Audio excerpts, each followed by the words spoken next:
Baik, Assalamualaikum warahmatullahi wabarakatuh. Selamat pagi dan selamat siang buat teman-teman semua mahasiswa dari mata kuliah E-Bisnis Universitas Muhammadiyah Kudus yang saya cintai dan saya banggakan. Baik, untuk mengawali kegiatan perkuliahan pada kali ini, mari kita berdoa menurut agama dan kepercayaan masing-masing. Berdoa, dipersilakan.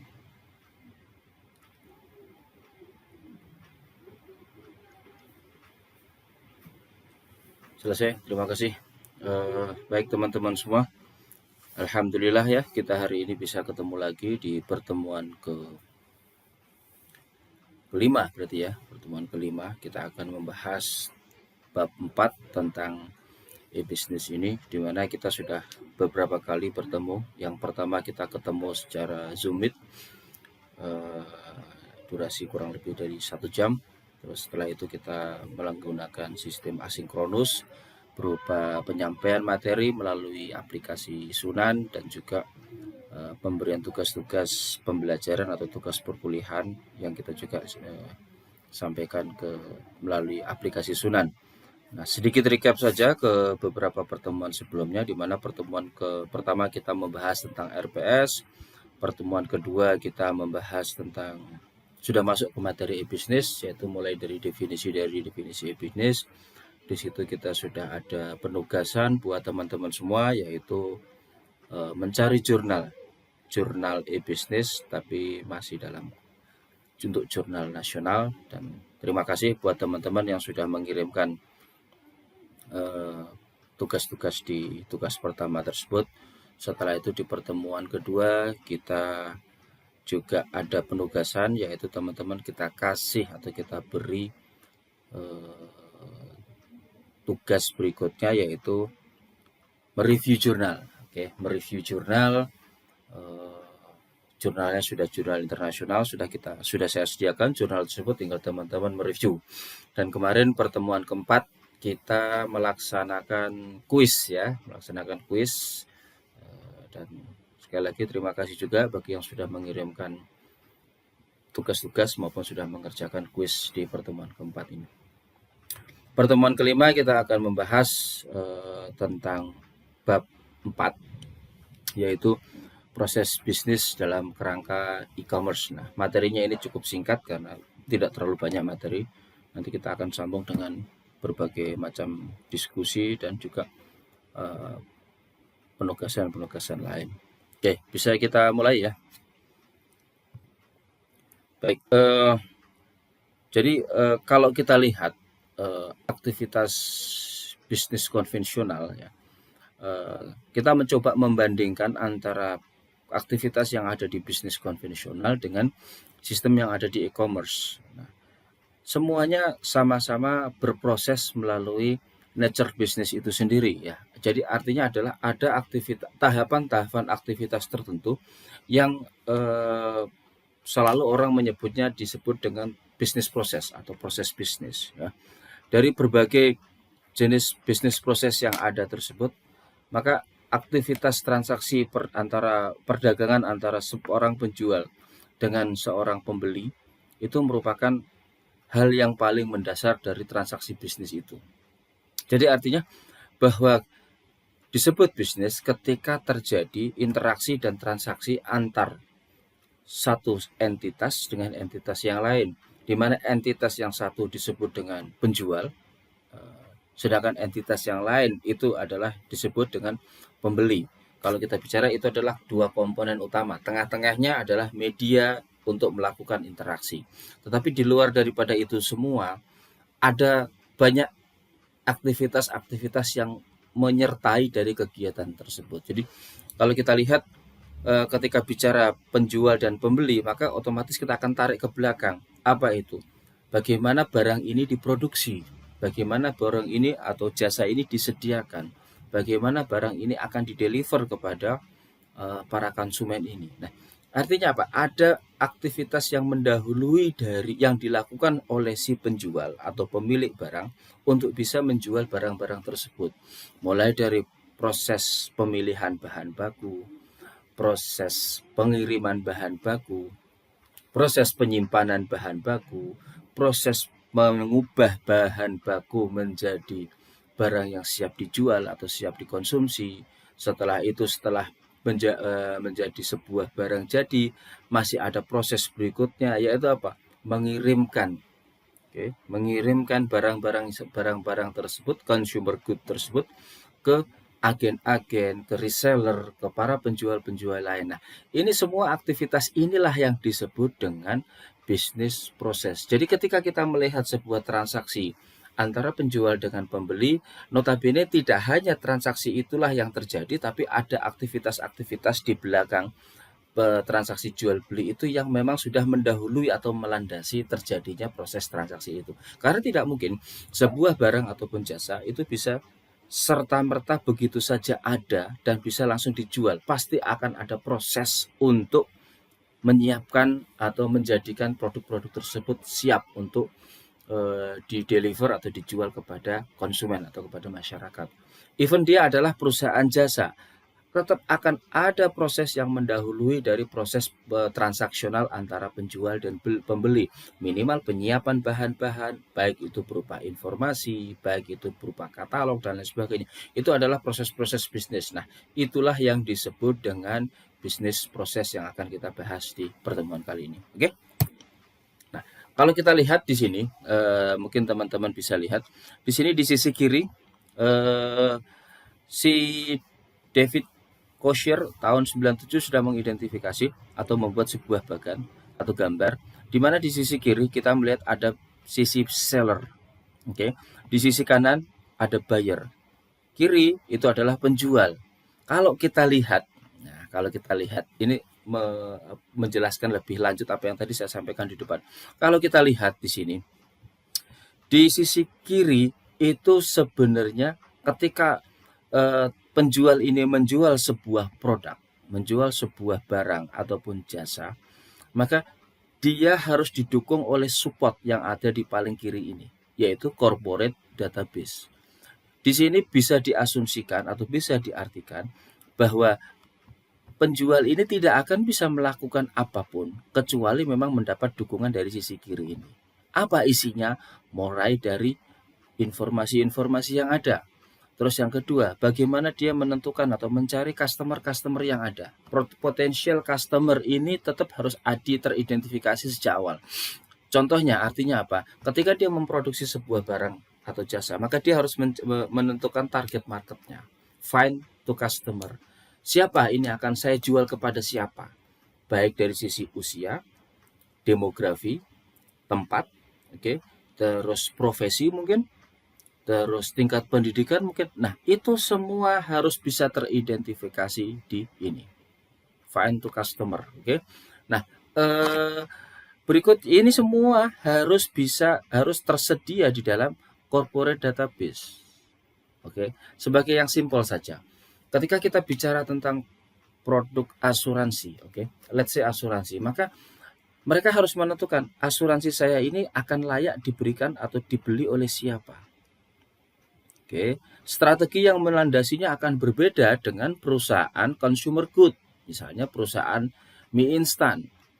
Ini akan membuat mapping ke customer yang berbeda dengan perusahaan asuransi atau bahkan perbankan. Artinya di sini betul-betul memang dia akan customize product, follow the customer.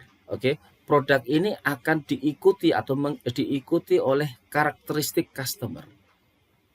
Nah, ini contoh yang paling mudah juga.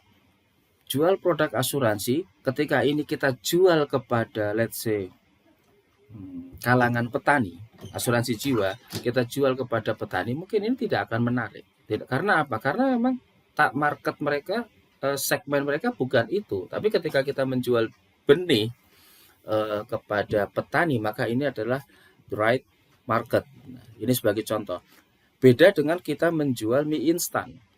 Mie instan mau dijual dimanapun, maka dia kemungkinan besar akan bisa terserap oleh pasar.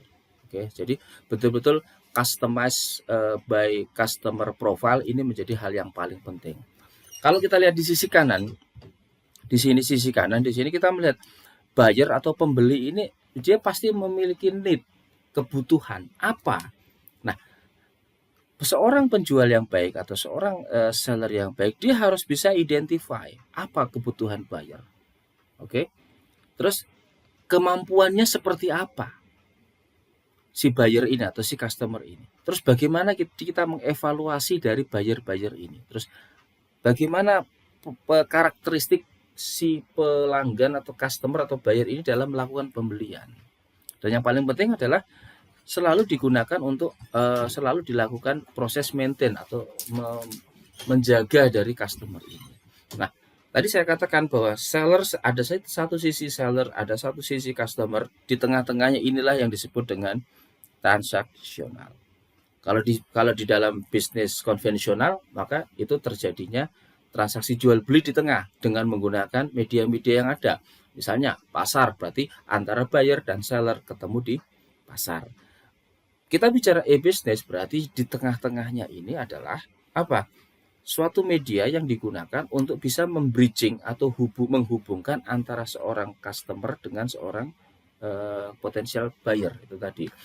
Ada telepon, ada website, ada juga newsgroup mungkin, ada netcom, ada EDI, kita tahu bahwa EDI adalah Electronic Data Interchange, ada email dan lain sebagainya. Nah, inilah yang pembeda, sisi tengah inilah yang merupakan pembeda antara bisnis konvensional dengan bisnis atau e-bisnis itu tadi. Oke? Kalau kita lihat gambar di atas, terlihat bahwa perusahaan atau sekelompok orang atau individu yang ingin menawarkan produk dan jasa. Oke, sekali lagi produk dan jasa. Produk yang ditawarkan tidak harus melulu sebuah produk yang dalam bentuk bisa terlihat ya, tapi juga bisa dalam bentuk jasa.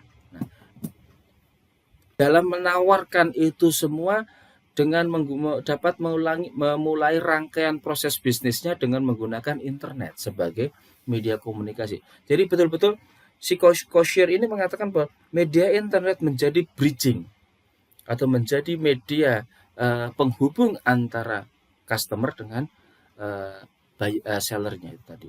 Nah, bisa juga si penjual ini menjual barang atau jasanya dengan melakukan melalui media website.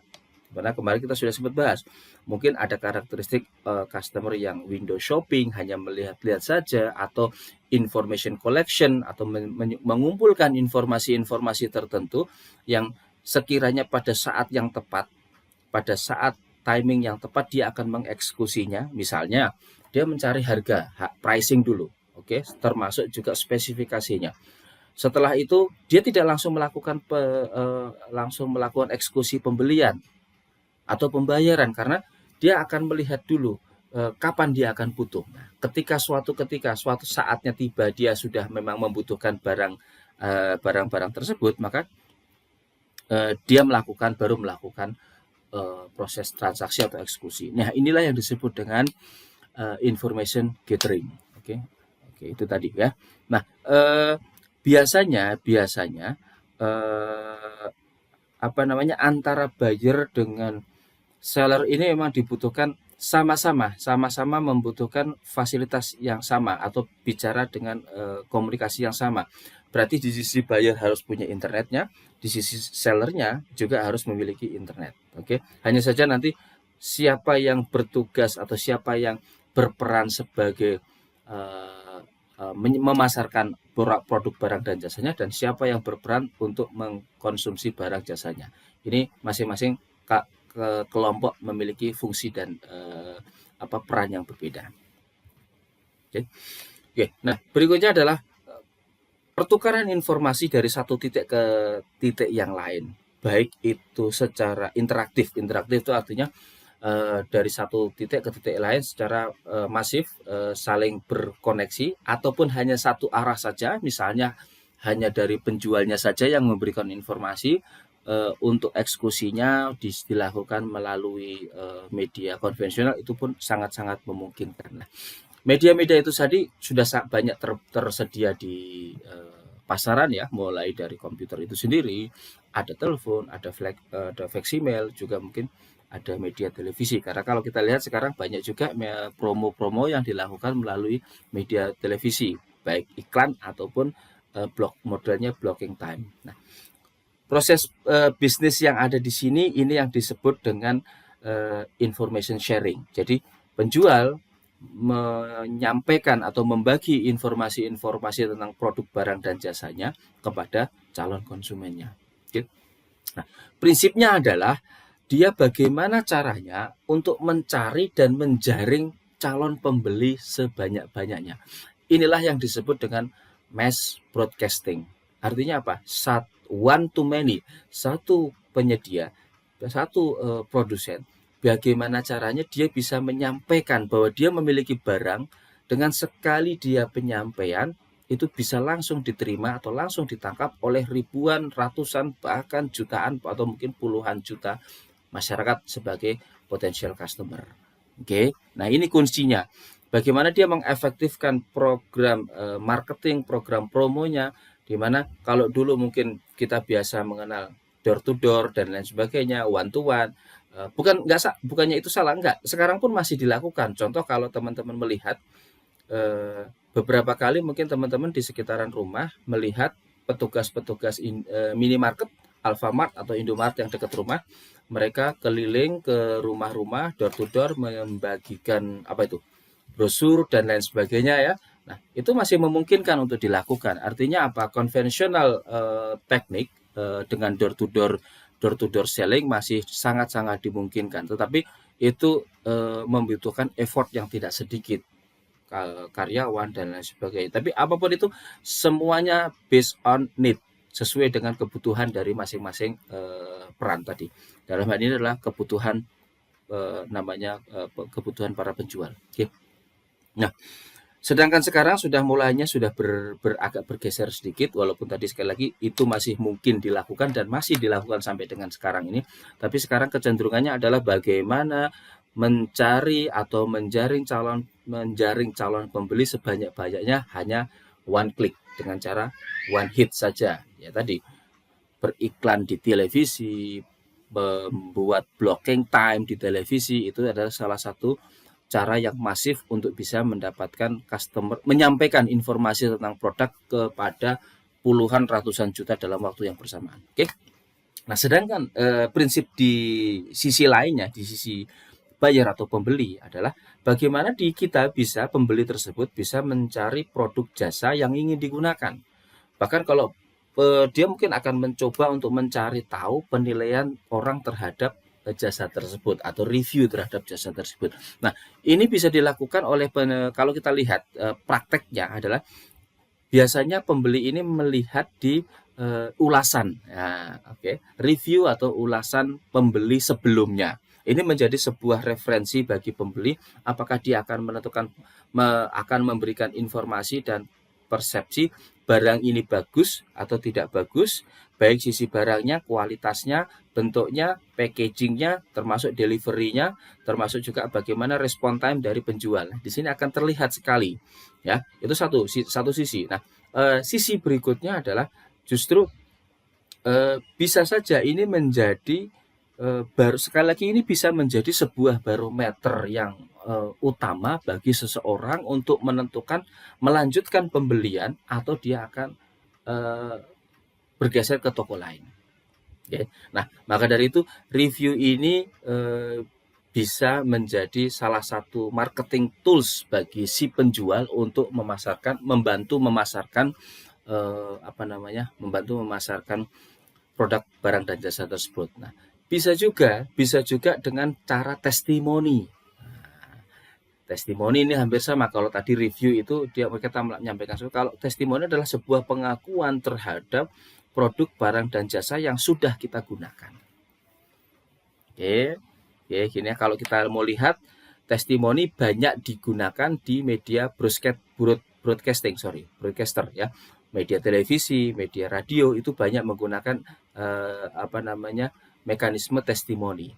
Oke, kalau review atau ulasan dari itu biasanya banyak digunakan oleh penyedia ataupun para penjual di media online. baik Shopee, terus Blibli ataupun marketplace yang ada. Itu mereka menggunakan konsep seperti itu.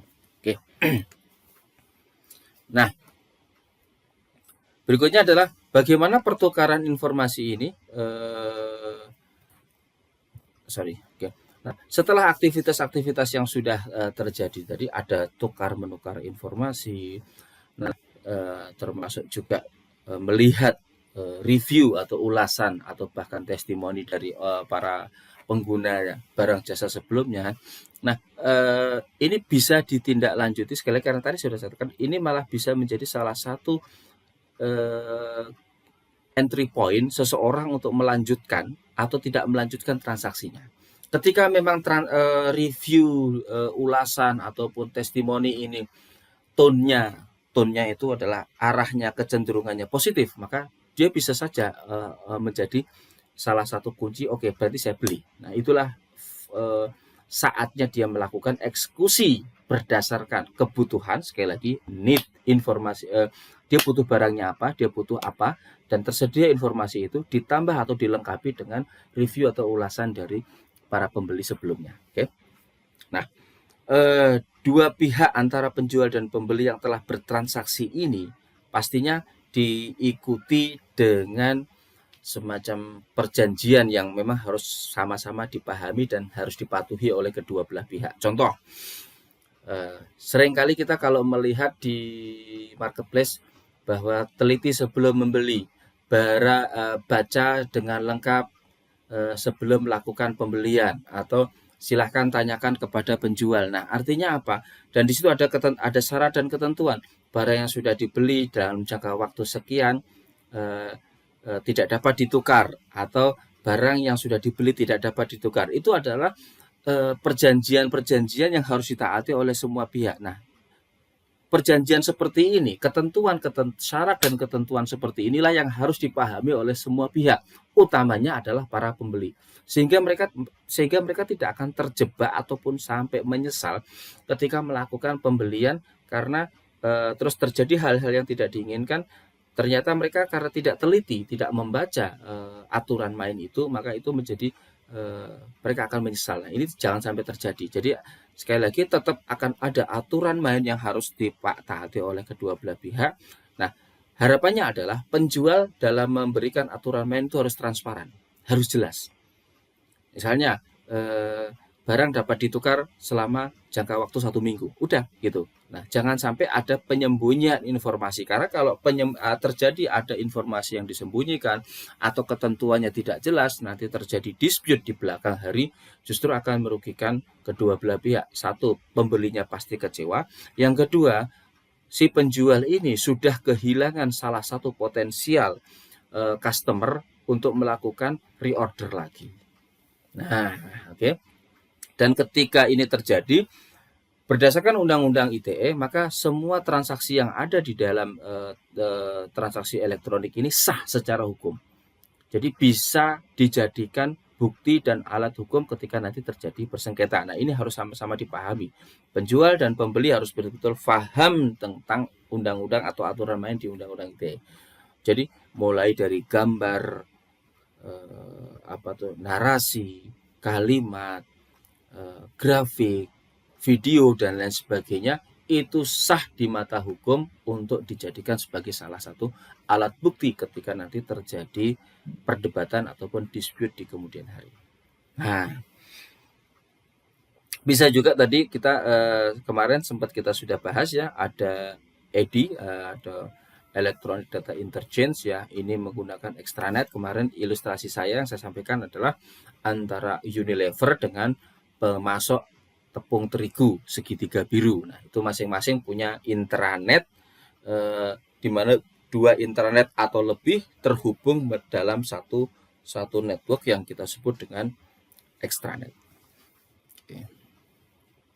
Nah, kalau kita bicara bisnis e-bisnis ini, maka akan ada empat entitas yang harus dikelola dengan baik.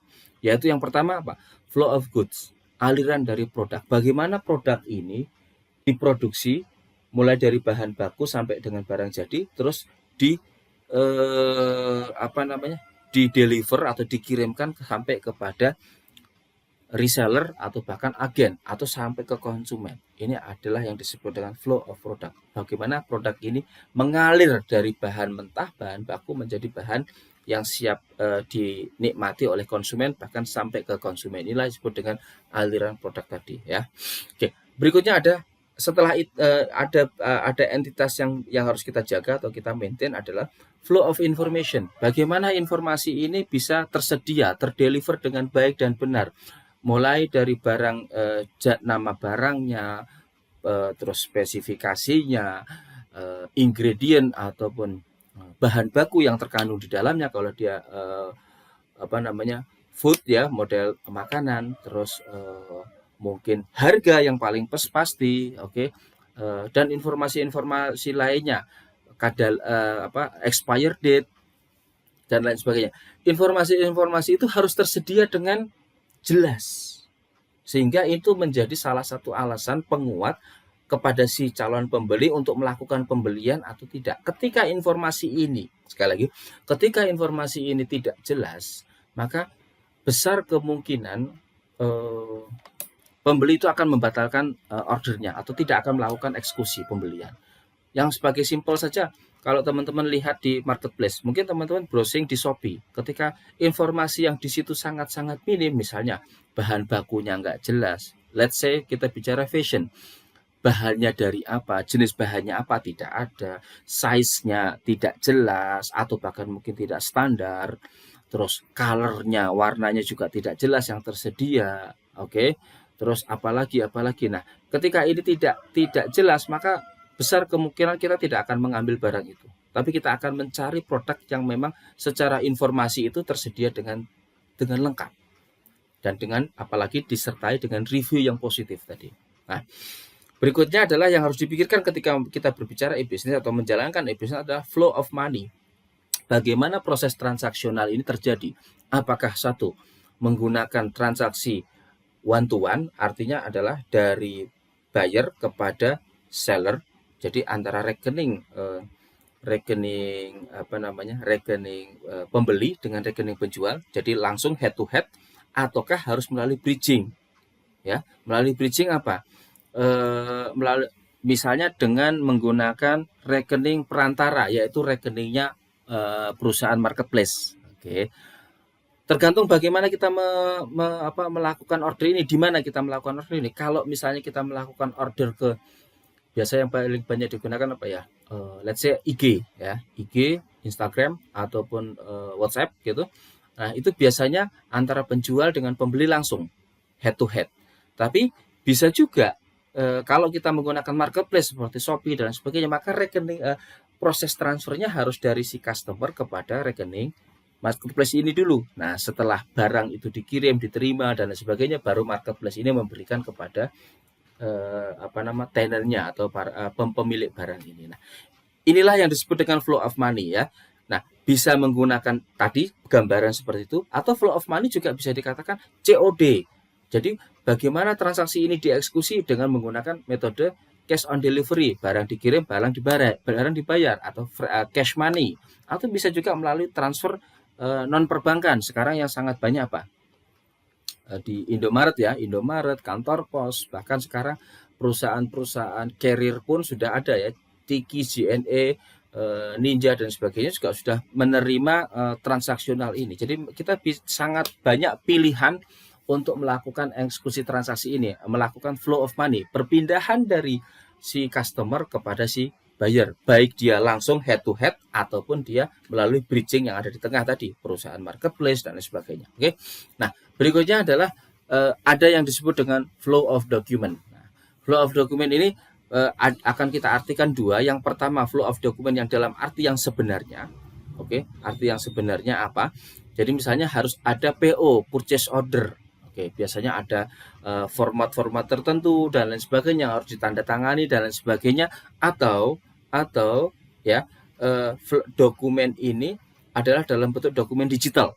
Ketika kita melakukan mengklik order ya, kan biasanya kita sebelum mengklik order kan harus mengisi ya, misalnya nama, alamat, quantity, terus apalagi asuransi mungkin dan sebagainya. Nah, itulah yang disebut dengan purchase order. Nah, baik dalam bentuk digital. Kalau sekarang kita bicara e-business berarti digital, yang di form-form itu yang harus diisi. Setelah kita klik order atau klik pesan, maka dokumen itulah yang menjadi dasar produsen untuk satu, mengirimkan barang, yang kedua memberikan tagihan kepada customer itu tadi. Nah, jadi itu harus ada.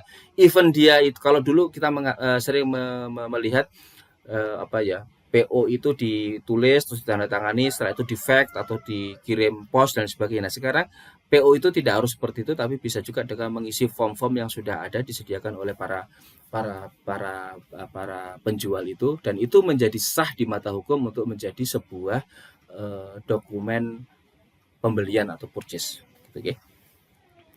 Nah, berikutnya adalah yang harus kita pahami adalah bahwa di dalam fasilitas e-commerce ini harus dapat mensinkronisasi 4 aliran tadi. Apa itu tadi?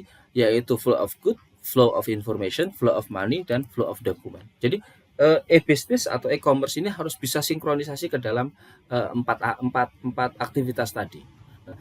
Sehingga harapannya itu nanti proses transaksi dapat dilakukan secara efektif, efisien, terkontrol dengan baik, dan lain sebagainya. Oke. Nah, kalau kita bicara value of change dari e-commerce, kalau kita lihat dari sana, ini bisa ada yang bisa menerapkan 24 hours a day and 7 day a week gitu ya. Tapi ada juga yang hanya menetapkan jam kantornya dari jam sekian sampai jam sekian, harinya ini dengan ini. Nah, itu semua masing-masing kebijakan dari si penjual ini sendiri. Kalau kita lihat di Shopee atau di mana itu biasanya